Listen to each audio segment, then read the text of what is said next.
So my name is Rikun Patel. I'm actually originally from London, and then I moved out to the Bay Area a number of years ago, where I've been since then. And I'm currently at Santa Clara University in the Leavey School of Business, getting my MBA with a focus in entrepreneurship, new venture creation, and leading innovative organizations.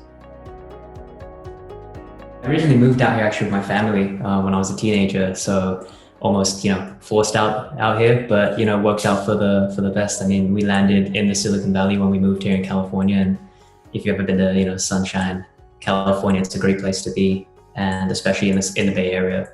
And so that was the reason I came out here, and haven't regretted it. The Bay Area and Silicon Valley in general just has such a high concentration of innovation, and it's exciting that when you go to, and I've worked at a number of tech companies. I worked at LinkedIn, PayPal, and eBay. And so anywhere I go in the world, people know these companies. So the fact that the headquarters is concentrated in such a small area, but the impact is so big over the world, it's a very exciting place to be. Especially in this day and age where we think about globalization, just having that diverse background of being able to bring different perspectives into the room. It's always nice when you're in an executive meeting and one of the executives is from London, and all of a sudden you're in right there, right? You have that, hey, what team do you support? Where in London are you from? Well, next time you're out there, we should grab a drink at the pub. And it's, we just met, but all of a sudden you have that strong connection. And I think that goes both ways as well, because the way I see it is we're starting to shift more and more global. Teams are not just co-located in central areas, but they're now dispersed all over the world. And some of the biggest tech companies are popping up in Asia, in Europe. And so being able to bring that diverse perspective of being able to understand, language barriers and different cultures and respect, mutual respect for each other really helps give you an edge when it comes to both business and education. I actually most recently was at eBay doing product strategy and operations. And so I've been there for a number of years, almost 5 years. And I started feeling as if there was more that I could offer. What is it that could get me to that next level in my career? How could I be part of the overall decision-making process in a more effective manner rather than just executing on someone else's decisions?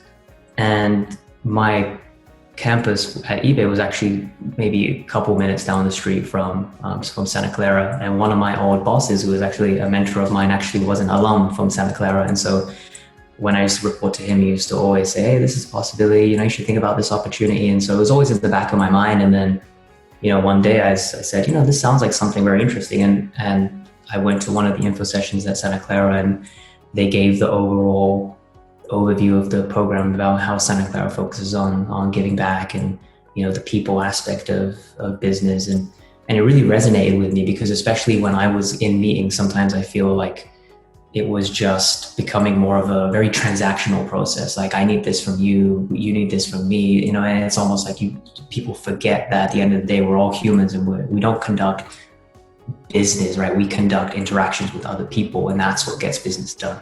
And so that was a really strong level for me to make that decision to say, this is the next thing I want to do for me personally, so that it can help me develop both personally and professionally. There's two things that I'll highlight. One is that all the professors are very well known in the Silicon Valley, because Santa Clara is located right there in the heart of it. I mean, Google is 3 minutes away, eBay, PayPal, LinkedIn, all the big tech companies, Apple, Amazon offices, you could take a bike and just bike there if you wanted for lunch. And so a lot of the professors, their day jobs, a lot of them have been working in a lot of those companies. They all have industry experience. So that's one that's huge. You're getting real life exposure to some of the biggest problems that some of these companies are trying to solve around the world. The other one is, and this is one that's I think is huge, is the Santa Clara Bronco alumni here in the Bay Area is just massive. I mean, when people go to Santa Clara, they don't leave the area afterwards, right? If you think about some of the other big schools around the country, when people go to them, they then come to the Bay Area to work, right? They've gone away for their education and they come here to work, because this is where innovation lives and breathes in most recent years. Whereas with Santa Clara, people who go here stay here. So the alumni network in this area is huge. You know, when I'm on LinkedIn and I'm looking for jobs or looking for connections and I click on a company, it says, oh, you may know this many alumni. And it's like 60 alumni, just like that. You got it in. You message them, say, hey, I see you're a fellow Bronco, you know, class of whatever they may be. Say, yeah, I'm actually in the program right now. I see you here. You know, I'd love to just catch up and see how you made that transition. And they love that. I mean, like, once you go to a school such as that, like the association you have with fellow alumni is huge, because you've built that relationship. Like, you know the campus, I know the campus. You know this professor, yeah, I know that professor. So you all of a sudden have that bond that you've built, and that's very hard to break, and it's a very easy way to get your foot in the door. From the first day I joined Santa Clara last year in my first class, it was almost immediate that the notion of business in today's world is just very different. You know, it's so competitive. It's very fast paced. You know, everything is moving at such a rapid rate in this whole, you know, global economy. So how do you have that next level to go to? And being a Bronco has brought those values foremost, right? It's that we should not forget that at the end of the day, we're people. And I think that along the way in business in these days, you know, you always hear about some of the big tech companies in the news that have done something unethical, right? You know, I mean, as soon as I say that, you know what companies spring to mind, right? There's companies that are selling data without people's permissions. And so we really forgot that aspect of just what our values are as individuals. And Santa Clara is very strong on giving back to the community, really understanding people. Because as I said, you know, earlier, at the end of the day, we're conducting business with one another. Right. So as long as we understand each other and we collectively pull our values together, then we can do good together. And so meeting fellow Broncos that have those same values, you almost instantly have that connection that, okay, we're both here because we want to do the right thing. And so there's decisions that you make that may not be great on the business initially. And I really feel that those who have gone to Santa Clara and who understand those values really resonate with let's make sure we're doing the right thing first, and then we'll figure out how to, you know, monetize it maybe later on. It was probably in the first week of one of my first classes, and it was just an overall, it was almost like a week you get together with your cohort, so you get to know them as well, and you get to learn a little bit about each other, so you get to build that really strong bond. And then you're also in a class, so you get to learn along the way. And it was in one of the first classes, and they were just talking about, you know, some of these things that I've focused on, which is that we've become very transactional. You know, we try to do business just for the sake of doing business. Everyone's in this rat race, so to speak. And so we started going through about some of the things that are wrong in businesses, in organizations, particularly about how people are conducting themselves, and, you know, about decision making and about how it becomes so political and there's a hierarchy and the right people aren't brought into the room to make the decisions, and all this, you know, really resonated with me. And then there was like an aha moment where I was just like, oh my God, we're doing everything wrong. Everything wrong. You just sit there and you're like, oh my God, I work at such a dysfunctional place. Like, but then at the same time, it's like, I can bring change to that place now because I'm like learning these things, and it's just, it baffles me. It's surprising that there's so many companies and so many people that can just go about conducting business in a certain way when there's so much more to it. And so that was the moment where I just sat there and I said, wow, you know, this is crazy. And the beauty about an evening program such as Santa Clara is you learn that in the evening, and the next morning you're in the office. And so you get to test your ideas, you get to bounce them off of coworkers, you get to see what sticks, what doesn't. Then you come back to the classroom that same evening and you share with the class, hey, that thing that you said to do yesterday, I tried it today, it didn't work, right? So then you learn from there. So, okay, so now what did you learn? Oh, it worked for me. So all of a sudden you start pulling together all in real time, you know, and what better way to test your ideas out than being able to test them with your customers, which is your company, like that. I mean, that's rapid iteration right there, right? It's like when you develop a product, you don't wait to 6 months to throw it to the market and it fails. We've seen what happens with products when that happens. So be able to do that on a day-to-day basis is just incredible. It really enables you to learn quickly and to evolve as you go through this learning process. Yeah, it will challenge you. It will challenge you physically, it will challenge you mentally, emotionally, spiritually. However you can be challenged, you will be challenged. I think the first quarter I was there and, I was working and being in product strategy and operations, the fall quarter, this period right now, you think, September, October, November, December, we are extremely busy figuring out next year. What's our roadmap for next year? What's our strategy for next year? What are the things we're going to build and develop for next year, for the next calendar year? And so starting the program right when I was in the busiest time at my company, given that we had just had C-level changes, we had CEO, CTO, CPO all changing, in the span of months. We had VP.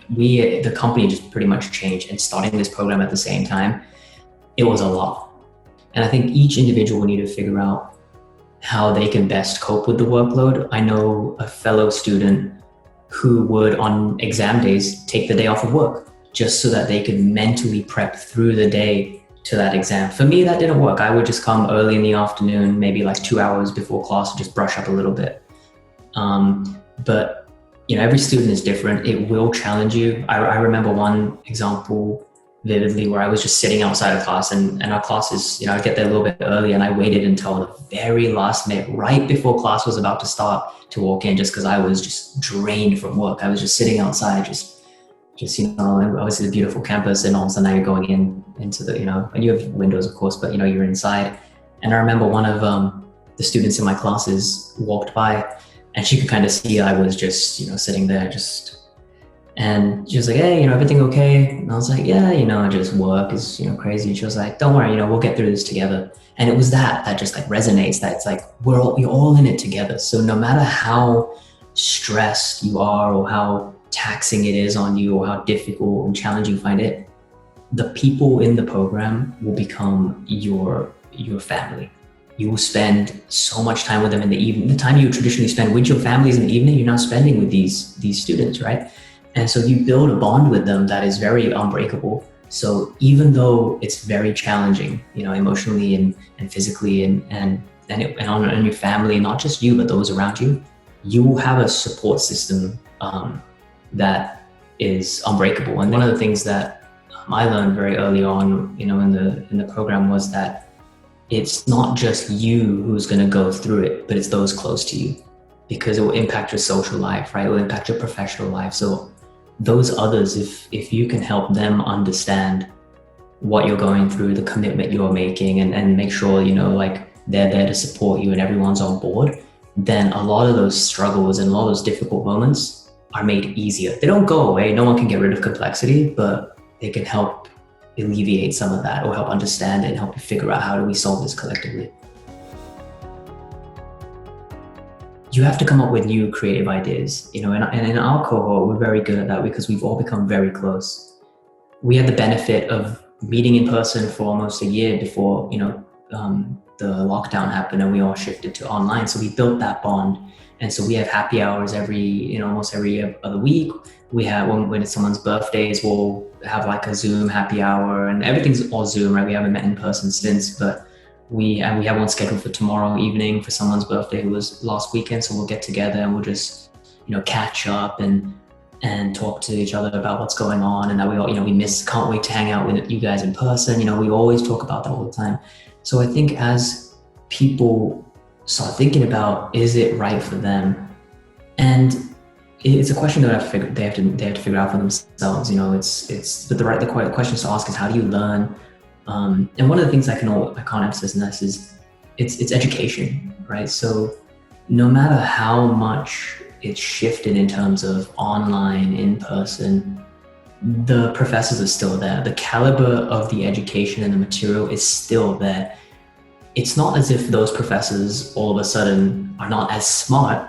It's not as though your cohort or the people are not as smart. It's that there's new ways to figure out how to help them express that through a camera. And that's across the board. There's people who have been doing online learning forever. You go on YouTube to learn everything. How is that any different from this? This is a world-class professor. You just need to figure out how do they come on board with that.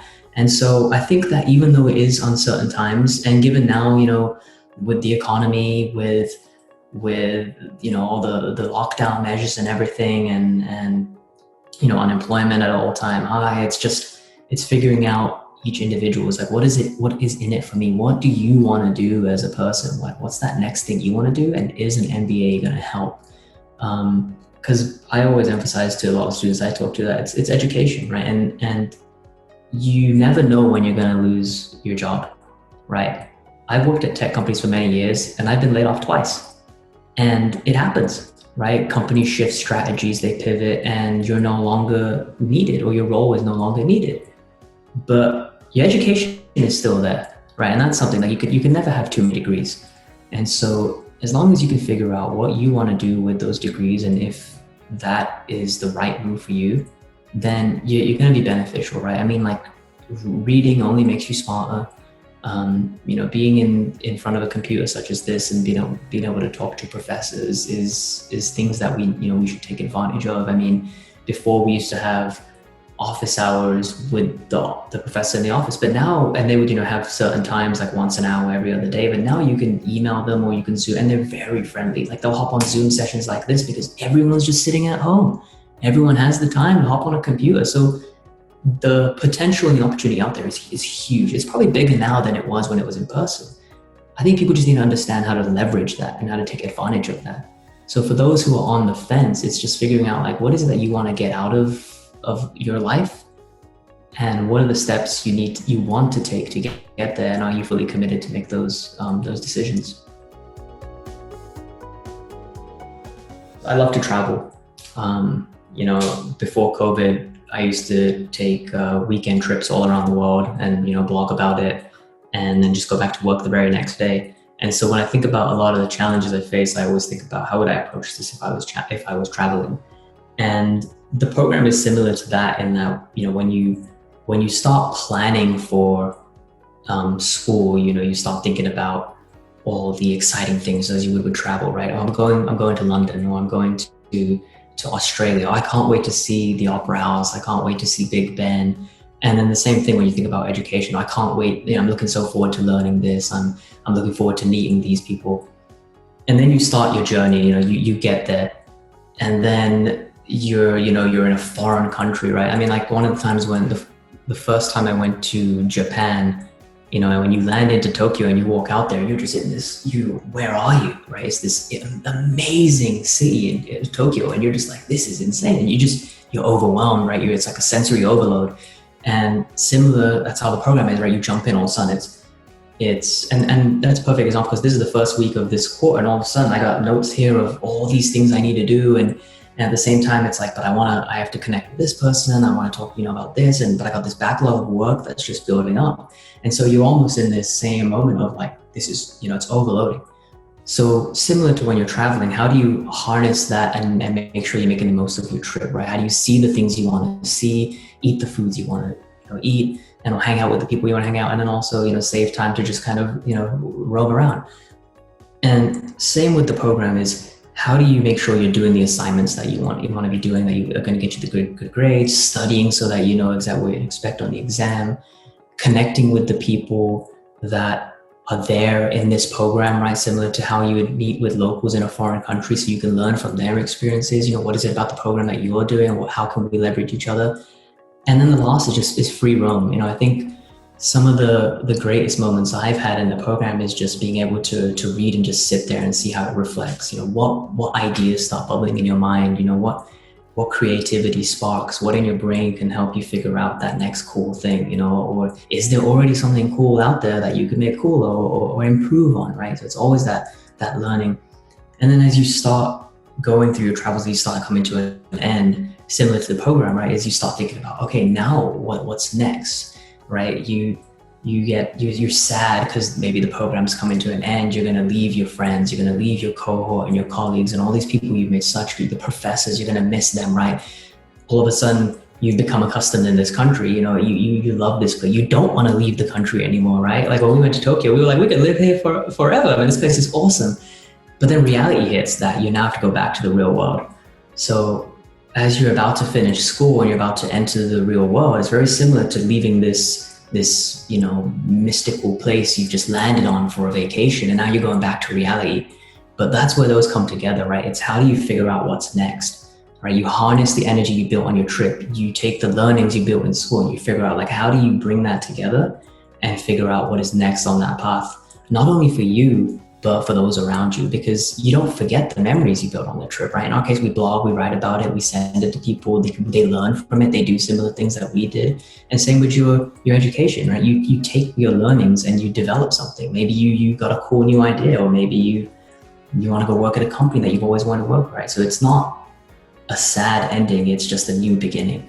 I've learned so much, and I think the most important thing is that I've learned so much about myself. And I was at a time at my company where I started hitting a wall and I started figuring out what's next. And in the MBA program, I really found that, because I found myself, and I tell students this is, if you're looking for that next something that you've hit a wall, it's almost like you do a program like this. And what previously used to be, I go to work during the day and I go to learn in the evenings. All of a sudden, as you start going through the program, that will shift. And all of a sudden your mentality is like, I'm really learning in the evening and I'm just going to work during the day. This is, it becomes like, it switches, because all of a sudden, this is where the value is. This is where you're getting that enlightenment that you've been seeking. And so I don't regret anything about it.